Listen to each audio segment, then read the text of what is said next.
విడుదల చేసిన నేపథ్యంలో ఇటు విద్యాశాఖ మంత్రి లోకేష్ కానీ అలాగే ముఖ్యమంత్రి చంద్రబాబు నాయుడు కానీ ప్రజలను ఉద్దేశించి మాట్లాడారు.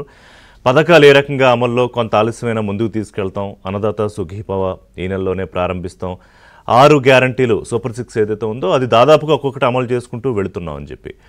సరే, కొంత వెనక ముందు రాష్ట్రం ఉన్న ఆర్థిక పరిస్థితిని బట్టి గత 5 ఏళ్లు జరిగిన ఆర్థిక విధ్వంసాన్ని గాడిన పెట్టుకుంటూ ముందుకు తీసుకెళ్తున్నారని చంద్రబాబు నాయుడు ఎప్పుడు చెబుతున్నారు ఈ ఏడాది పాటుగా.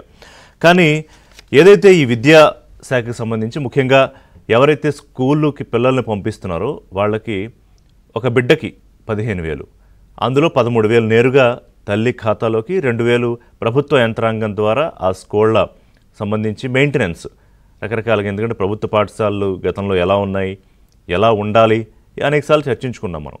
సో ఆ మెయింటెనెన్స్ కోసం 2,000 ఆ ఖాతాలో పెడుతున్నారు. అది కలెక్టర్ల బాధ్యత, ఏ జిల్లాకు సంబంధించి అది ఆ స్కూళ్ళు మెరుగుపరిచే విధంగా తీసుకోవడం. సో ఇక్కడే సరిగ్గా ఏంటంటే 2,000 లోకేష్ పాకెట్లోకి వెళ్ళిపోయాయి అని చెప్పి జగన్ ట్వీట్ చేశారు. అంటే మాజీ ముఖ్యమంత్రిగా ఉండి అసలు ఆ ప్రభుత్వ యంత్రాంగం ఎలా పనిచేస్తుంది, లోకేష్ పాకెట్లోకి ఎలా వెళ్తాయి, అసలు ఆ ట్రాన్సాక్షన్ ఎలా జరుగుతుంది, ఇవన్నీ ఆయనకు తెలియనివేం కాదు. కానీ ఏదో బురద జల్లాలి, ఏదో విషయం కక్కాలని ఒక ప్రయత్నం. దీని మీద లోకేష్ ఛాలెంజ్ చేశారు. మీ అవాస్తవాలు, ఆరోపణలు అది నిజమని మీరు ప్రూవ్ చేయండి, లేదంటే క్షమాపణ చెప్పండి, లేదంటే చట్టపరమైన చర్యలకు సిద్ధంగా ఉండండి అని. దాదాపు 2 రోజులు అవుతోంది, తాకు ముడిచారు. దాని మీద ఏమీ రెస్పాన్స్ లేదు.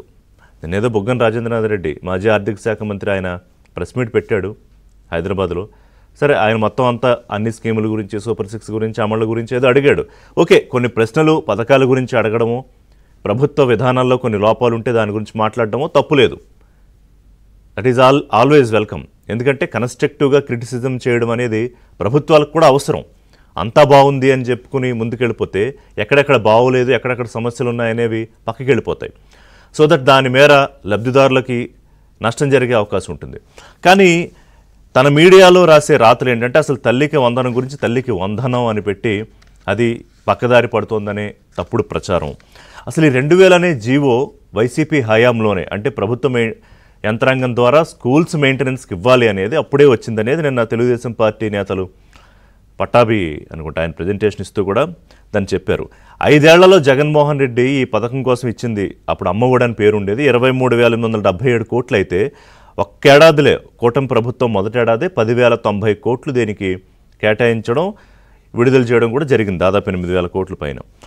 అంటే ఇక్కడ ఒకసారి హోలిస్టిక్గా చూస్తే జగన్ ఆయన టీము వాళ్ళకు ఒక బాధ ఉంటుంది అనేది ఏంటంటే, ఒకటి తనని 11 సీట్లకి పరిమితం చేశారు ఆంధ్రప్రదేశ్ ప్రజలు. అది ఇప్పటికీ 1 ఇయర్ అయిపోయినా కూడా అది జీర్ణించుకోలేని ఒక వాస్తవంగా మిగిలిపోయింది జగన్ విషయంలో. అందుకే ఆయన ఏమంటారు, ఏదో రకంగా విషం కక్కాలి అంటే కుట్రలు. ఇంతకుముందే మనం చర్చలో చేసుకున్నాం, కుట్ర సిద్ధాంతాలు కుతంత్రపు రాజకీయాల్లో భాగంగానే అమరావతి మహిళల మీద విషం కక్కారు, అనకూడని మాటలు అన్నారు, అసభ్య పదజాలం వాడారు. సరే, దానికి మళ్ళీ అరెస్టులు అయితే దాన్ని కూడా తప్పు అంటారు. ఇదొక పంద. సరే, పథకాల ద్వారా ఆ తల్లుల ఖాతాల్లో ఏమంటే కర్నూలులో 5గురు పిల్లలు ఉంటే 5గురికి 5 × 13,000 65,000 పడింది. వాళ్ళు మీడియా ముందుకు వచ్చి సంతోషం వ్యక్తం చేసి మాట్లాడితే దాని మీద కూడా కామెంట్లు చేస్తారు సోషల్ మీడియాలో. అంటే ఏంటి ఎందుకు ఇటువంటి వక్ర బుద్ధి? అంటే తల్లులు కానీ, ఆంధ్రప్రదేశ్లో మహిళలు కానీ, మరీ ముఖ్యంగా రాజధాని మహిళలు కానీ ఆనందంగా ఉంటే చూడలేరా? అందుకే లోకేష్ ట్వీట్ ఏంటంటే కడుపు మండిపోతోంది అని పెట్టారు ఆయన. ఎందుకు జగన్ రెడ్డికి అంత కడుపు మంట? 2 ఈనో ప్యాకెట్లు కూడా పంపిస్తాను, కాస్త చల్లబరుచుకోండి కడుపునని. అంటే అదేదో సెటైరికల్గా చేసినా కూడా నిజంగానే చర్చించుకోవాల్సిన విషయం ఏంటంటే, ఎందుకు చూడలేని తనం ఎందుకు? అమరావతి పనులు శరవేగంగా ముందుకు సాగుతుంటే చూడలేరు, దాని మీద విషయం కక్కుతారు.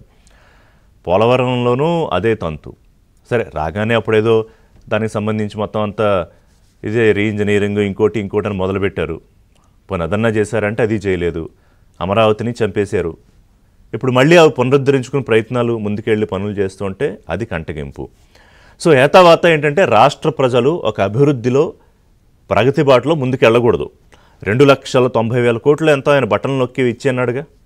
మరి ఏవి ఆ బటన్ నొక్కితే అందరూ సంతోషంగా ఉండి మళ్ళీ ఆయన చెప్పుకున్నట్టు వరుసల్లో ఉండి క్యూలు కట్టేసి వై నాట్ 175 అని 175 ఆయనకి ఇచ్చేయాలిగా. ఎందుకు 11 ఇచ్చి పరిమితం చేశారు? 23 జిల్లాలు అనుకుంటే కనీసం జిల్లాకు సీటు 23 సీట్లన్నా ఎందుకు లేవు?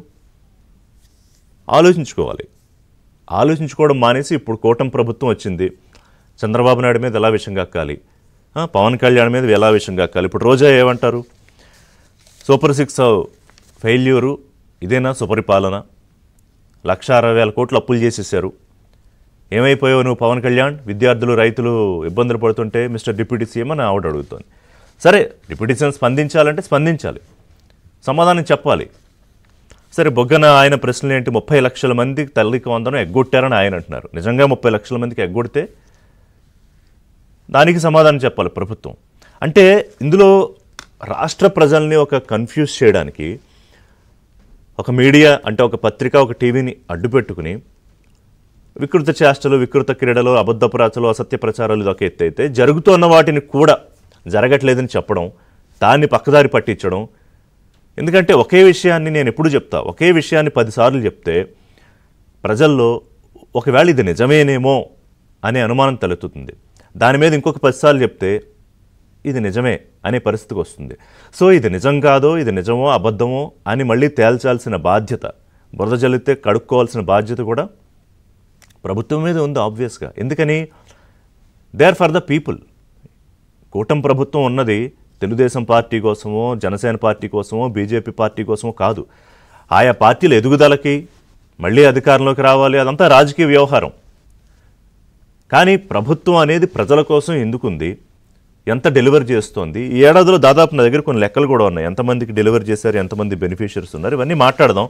అలాగే అబద్ధపు అసత్య ప్రచారాలను తిప్పుకొట్టడం ఎలాగా, మనం ఏదో చేసుకుని ముందుకు వెళ్ళిపోతున్నాం అంటే కూడా ఓకే, కానీ ఈ పక్కన వస్తున్న వాటికి సమాధానం ఎలా చెప్పాలి, ఇవన్నీ కూడా ఇవాళ చర్చలో ఏబిఎన్ బ్రేక్ఫాస్ట్లో మాట్లాడదాం. Stay tuned.